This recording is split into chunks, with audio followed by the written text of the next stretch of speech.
tonight, blown away. So I was praying to God, just saying, look, if you're going to take the house, but just save me. A killer storm sweeps a man to his death and cuts a path of destruction through the southeast. Energex says it's the worst storm it's had to cope with in more than 2 decades. Gloom and impending doom. So dark, so grim, all we could do was reach for our cameras and record what was to become history. The destruction that cut through here and ended at the Bigby's mansion near the Capera bushland. Just one of 500 homes that have been hit. You'd swear we were looking at America's Tornado Alley, not one of Brisbane's better hillsides, where pieces of mansion are littered. It looks like Innisfail's Cyclone Larry in 2006, but this is Brisbane, the Gap, just out the back of Mount Cootha. The storm cut a swathe of devastation through what was one of Brisbane's leafiest suburbs. Homes destroyed like a bomb had gone off. Millions of dollars worth of damage caused in minutes. It struck with incredible force. A resident shot these pictures. The teenage girl could do nothing but cower inside. My windows are broken. Holy crap. Oh my God. A deluge of rain, hail and wind. Hail everywhere. The road. Look at the road. It's like a river. Holy crap. This is Wimala Street. It's one of the Gap's worst hit areas. Power lines are down, roofs thrown into the street. Almost every home is damaged. The force of the storm hitting Ferny Hills. The Maxfield sisters.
The earthquakes are a sort of fairly frequent phenomenon here, and often you do sleep through them. But this one undoubtedly woke me and my dog up, who began barking in the middle of the night. And just to give you an idea of where we are...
Another plume of smoke rises above another Syrian town.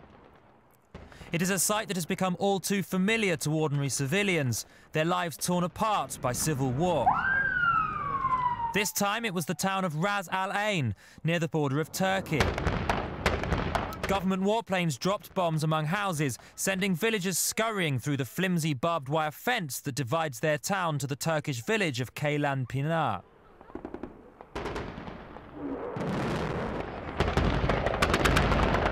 Rebels fired back, with machine guns mounted on the back of pickup trucks, but to no avail. They couldn't stop the planes dropping 3 bombs before returning for a second strike on another part of town. Opposition activists say at least a dozen people died on Monday. They are the latest of an estimated 30,000 victims of this civil war, a body count that continues to rise. Israel renewed airstrikes in the Gaza Strip this morning, killing 3 Palestinian militants, according to reports. The fresh attacks follow yesterday's assassination of Ahmed Jabari, the head of the military wing of Hamas. Meanwhile, a rocket fired from Gaza has struck an apartment building in southern Israel, killing 3 people. Since yesterday, 14 people have been killed and 100 wounded.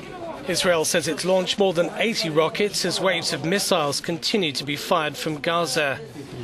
Jabari was killed together with another Hamas official when his car was hit by an Israeli strike. Israeli officials say the 46-year-old was responsible for all terrorist activity over the past decade, emanating from the Gaza Strip and targeting the Jewish state. Good evening. The last time missiles landed anywhere near Tel Aviv in Israel, they were fired by Saddam Hussein in Iraq.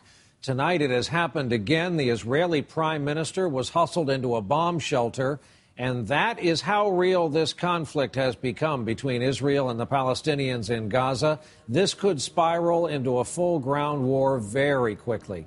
Rocket fire from Gaza is being answered with airstrikes from Israel. Israel is ready, they say, at least, to launch a ground invasion as a next step. And for the rest of the world, in plain English, here we go again. This generations-old conflict is escalating quickly. We have it covered in Israel.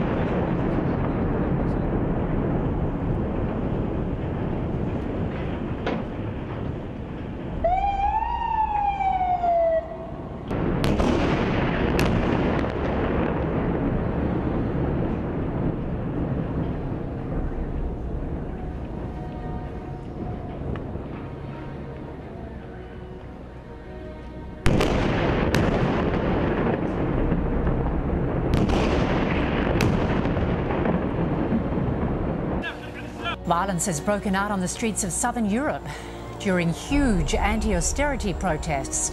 Millions of people took part in coordinated demonstrations in Spain, Portugal, Greece and Italy. In Rome, angry crowds clashed with riot police who were armed with batons and tear gas. Protesters in Lisbon tore down barricades surrounding the Portuguese parliament. Hundreds of flights were cancelled, schools closed, and transport brought to a standstill as parts of the strike action.